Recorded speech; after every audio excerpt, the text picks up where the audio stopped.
What's good, guys? What's good, YouTube? Welcome back to another video. And for my returning subscribers, I want to appreciate you again for tuning in. I appreciate you a lot. Thank you for coming back. Thank you for coming back to support the channel. Thank you for coming back to watch my videos. And if you're new here, you're seeing my face for the very first time, I want to welcome you. I also want to appreciate you for clicking the video to watch. And what if you're wondering what I do here, I essentially just document my journey as a YouTube trader, as a trader on YouTube. So like I'm only doing this so that I can monitor my growth over time, and at the same time I'm sharing nuggets of my trading experience with you, because I know that as traders we go through struggles, personal fights and personal battles. I just want to share my or document mine on YouTube because it's real stuff, real emotions are being placed. You guys see where I'm stuck now, you guys see where I'm growing, you guys tell me, you communicate. So it's kind of like a community, like essentially what I'm trying to build. So while I'm doing that, I'm sharing my experience, I'm doing everything as a trader, and we guys we connect through trading. And so if you like what I'm doing here, or you're interested in those sort of content, you can go ahead and hit the subscribe button, turn on post notification as well, so that you'll be one of the first people who gets notified when I drop a video. And yeah, with that being said, I want to go ahead and talk about what today's video is. So I know I promised you guys last week about my trade for last week, or my trade for last week, and that's what I want to do in this video. So we're talking about the trades I took or I did not take. No, I didn't take any trade last week, but I'll just tell you how everything out of last week, or how my trading week for last week was. Just explain them to you guys, what I saw, what I didn't see, what I missed, lessons learned, So I'm going to just cry to you guys while I'm doing that. So without further ado, without too much talk, let's get down to the video. But wait, if you're watching this or you've gotten this far, you're not yet subscribed, please hit subscribe button. Alright, it does a lot of good to me. I appreciate you. Let's get to the video. So yeah, you guys, this is the chart. So let me walk you guys through what happened last week. And last week was about from last week was, I think, let me confirm.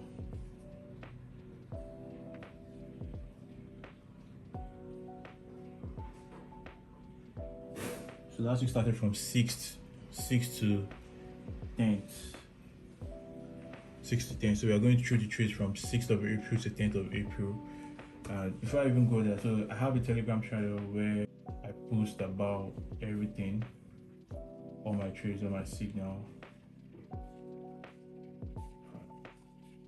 So this is where I post everything regarding the trades of the week.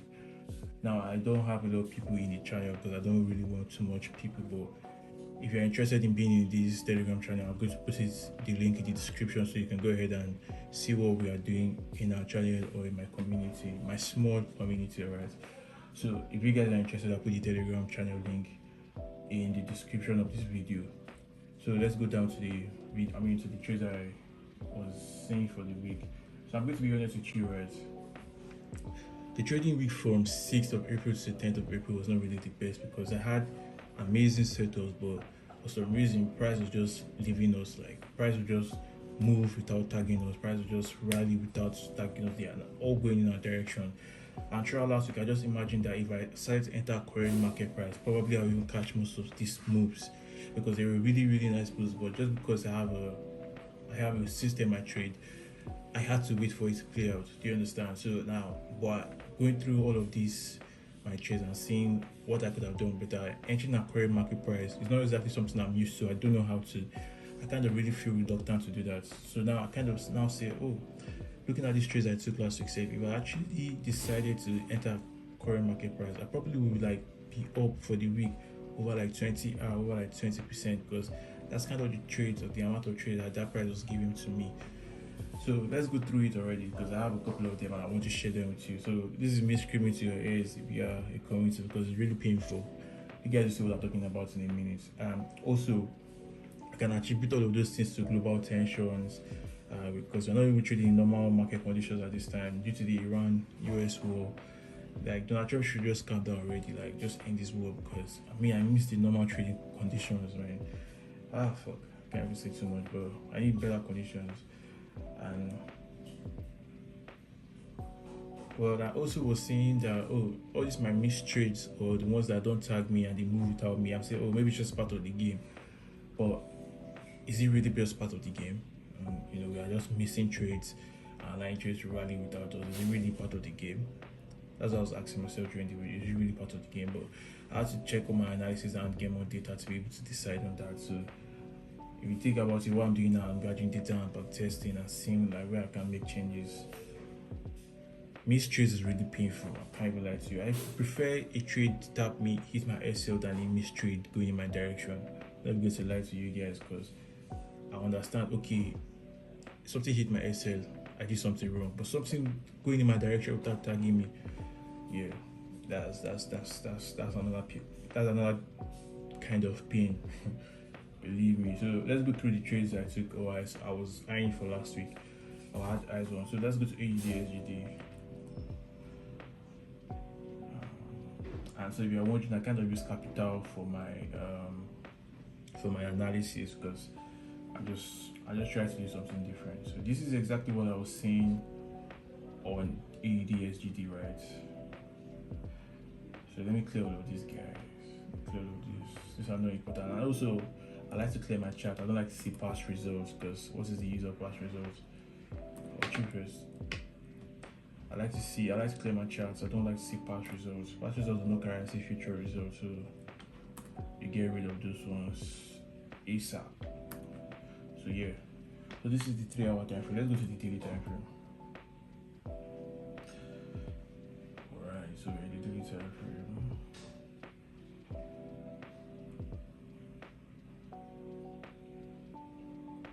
So I was still expecting the idea on this particular pair was the daily time frame was extremely bullish. You can see it was very bullish. I was expecting a reaction from this point, but I noticed that the sellers are not really strong at this point already. So the sellers are not strong at this point. So all I just had to do was, monitor the way the price was moving around that side. And AUD at the same time was bullish as well. So AUD was extremely bullish. So I had to match that correlation with this particular pair. So that's why I decided to say, okay, I'm ready for a buy. And not just that, when the price has already come into the daily time frame now, price has already come to this other block around here. So price already tapped this whole other block on the daily time frame. Right, so the price did it. So if we now move down to the 2-hour. So price tapping here, price already tapping here was already good enough for us. Our price down gave us our entry, our entry tag, right here. So this is one of the trades that we missed for part of the week or from 6. When did I see this? I saw this a week or the night before the Monday, that's 6th of April. This is when I saw this setup. I was expecting it during maybe Tuesday or Wednesday to go ahead and tap us, in and go up, but price left without us. However, see, I was talking about the current market price thing. So if I decided that, when I saw this huge spike, maybe I should enter current market price around this place. Maybe I'll not miss this entry. But since I have a system and I have a mechanical rule that helps me stay disciplined in the market, flouting that rule is just going to be a sign of indiscipline or impatience. This setup, I miss this setup. Let's just move on with our lives, right? Because I believe to find and review all my trades and see how I can improve it, we just have to be missing all these trades because what can I really see? So this is for AUD SGD. Let's go to GP 225. Yes, I had to set up on this as well. Price left down me. So let's go to the daily time frame too. Sure. So this is what I saw on the daily time frame, right? So guys, we have GP 225. So let's go to the daily time frame. So for the GP 225, this is what I was expecting. So there was a sweep right here. Let me explain. There was a sweep. There was structural liquidity. So I was expecting price to tap before going up, but price left us. This is another painful one. Got the pump up, man. It's crazy.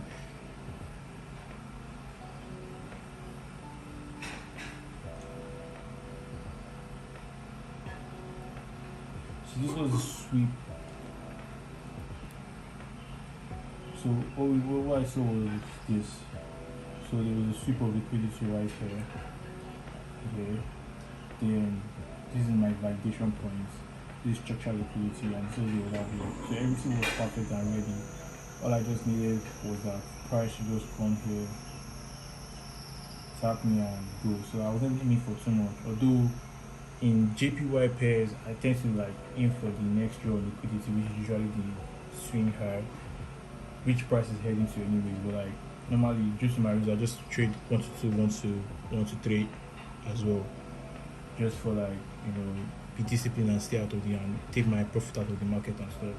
But yeah, this is what I saw for JP225. I missed the entry as well. Another missed entry. So now this is the second missed entry. Now let's go to the next one. The next one was USD CHF was another painful one. So on this first. So USD CHF on this one. So yes. So this was on USD. Let's go to daily time frame as usual. I'll go to daily time frame to check everything out. So as you can see on the daily time frame, you are likely to see the structure quite cleaner. So what I was saying here is, so if you understand, you're being to see where I trade. I just trade like that basically, but I have some refinements of my own there as well. Can't even lie. So now this was a clean sweep on these dots on this place. So the sweep right here.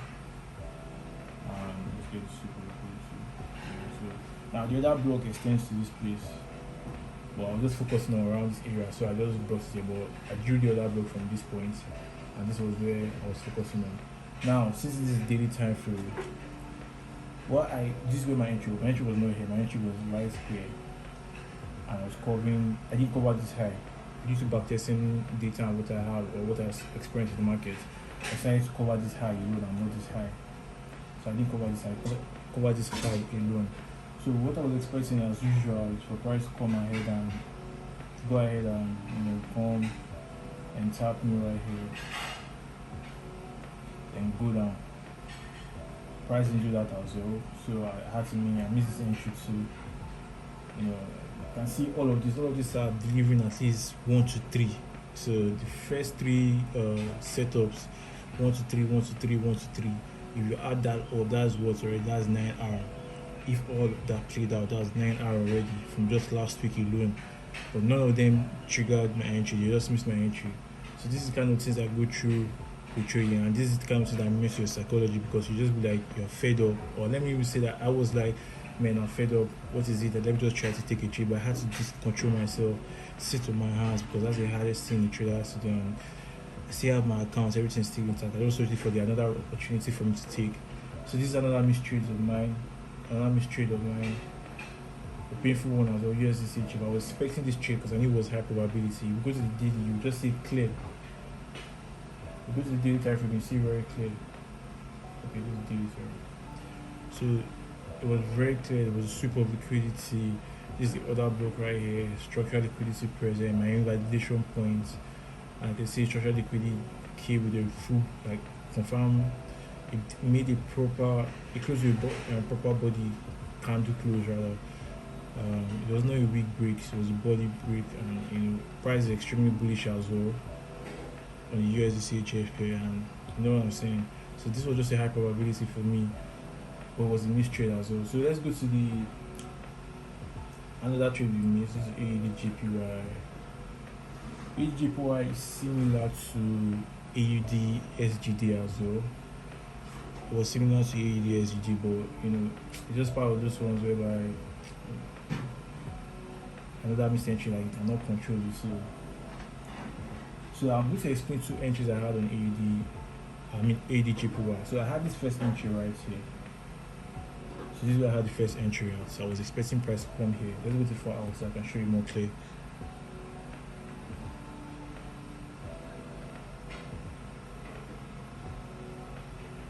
Let's go to this 4 hours so you can see more clearly. Excuse me.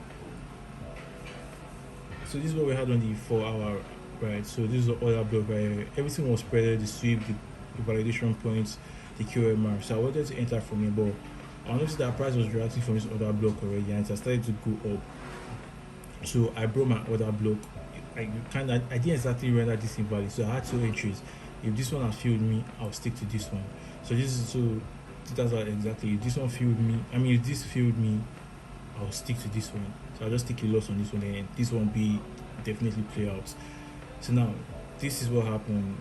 When I saw price reacting from here, I went down to the lower time frame again, which is like the 1 hour to tell you see what I was doing. So on the 1 hour, I was seeing this in this particular order block right here. So in this particular order block, this one as you can see right here, there was another set of like a confirmation entry on that order block. So we had the sweep again. We had the sweep of liquidity here.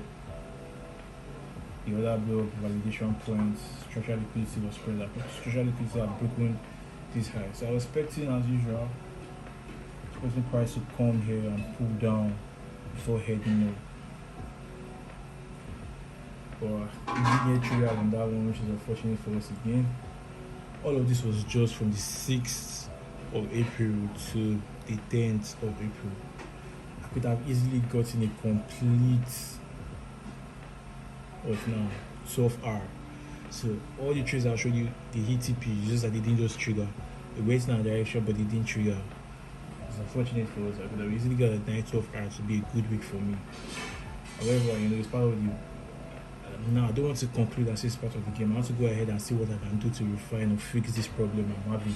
Missed entries. The recurring theme, I want to stop it. I want to make it stop. You understand? So I need to fix that and make sure that I don't. So I'm going to work on that, and once I have a solution to it, I'm going to come here ahead and show you guys. But this is what the trades I missed the trades I missed for that particular week. I hope you guys didn't know 2 things from me, because it's not exactly the best time, especially when you're trading. Normally this thing will trigger and go, but I don't know what's happening. Maybe because of the global tensions and what's going on around US. Well, please don't Trump public. Try to end this one now. Men don't tire already, because what the hell. So I think the solution I see inside, or I can think of right now, is probably just enter a current market price. Now I need to figure out where I need to enter a current market price for it to be valid. And when I enter a current market price, I cannot use the same logic with my original setup. For example, if I say I decide to enter here, and I say I'm looking at it and price is not coming to the entry, if I enter a current market price, anything can happen. Price can still come back here and tap. So if I'm mentioning a current market price, it should be reasonable that I should target a 1 to 2 if I think price is not going to come here. But if I still believe price is going to push down here, I should enter a current market price. So you enter a current market price, you'll be targeting all the way to the external range liquidity. So there's a lot of names that call this a call draw liquidity, external range liquidity, a lot of names that can be that this is referred to as. So yeah, so that's what I saw, and it's just a sad one, but yeah. So if you know 1 or 2 things, or if you think you have a solution to what can be done to this, say something in the comment section, and I'll be looking at the comment section as well. So yeah, and for my Telegram, like I said before, if you wish to join my Telegram channel link will be in the description box. So go ahead and check that out. I drop all my trades, all my setups and everything. I drop them there so that I ensure that you guys partake in them. But with that being said, I hope to see you in the next one. Take care of yourselves. Don't forget to subscribe, like, and share this content as well. I appreciate you guys for always supporting me. Thank you. See you in the next one.